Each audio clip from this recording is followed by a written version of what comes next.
साईं फ़कीर बाबा सलीम साईं जी आस्थाने ते हिकिड़ी यादगार हिकिड़ी महफ़िल कयूं था पिया। साईं जे फरमाइश मुताबिक़ साईं जो सूफ़ीज़म सां वास्तो आहे त शाह अब्दुल लतीफ़ भिटाई जी आउं वाई पेश कयां पियो पंहिंजे ॾाढा उस्ताद मनसूर अली ख़ान जी कंपोज़ में, जेका यादगार रहंदी। ऐं हिन काफ़ी जेको आहे सो सुर आहे उहो कोहियारी आहे ऐं पुनूं ससुई पुन्ही जो किसो आहे। हाणे मां पंहिंजे सुर में पेश कयां थो पियो, सुर कोहियारी में। ला ला ला ला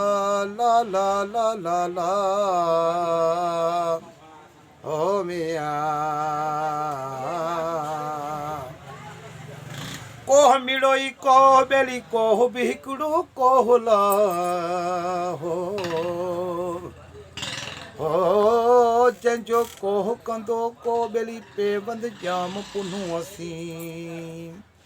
जी लतीफ़ चवे ऐं को ॼाणा पंध खे चजा ऐं छॼाणा पंध खे चजा मूं निमाणी खे नीदाड़े ढोलिया निमाणी खे नीदा ऐं को ॼाणा पंध खे चजा हो दारू हिन दर्द जो म्यां वो लाओ मियां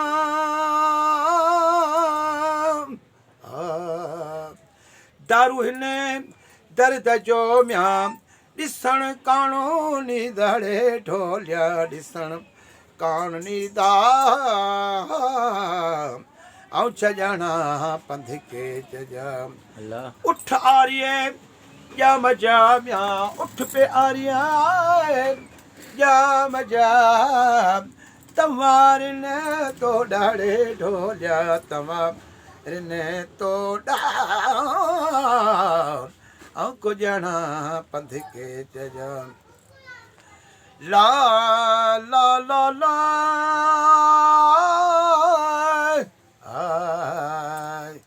ला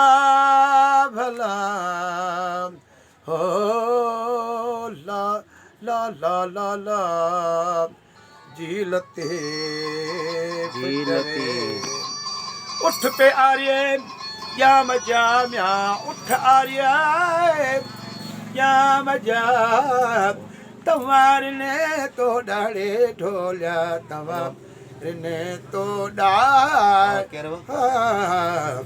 ऐं को ॼाणा पंध खे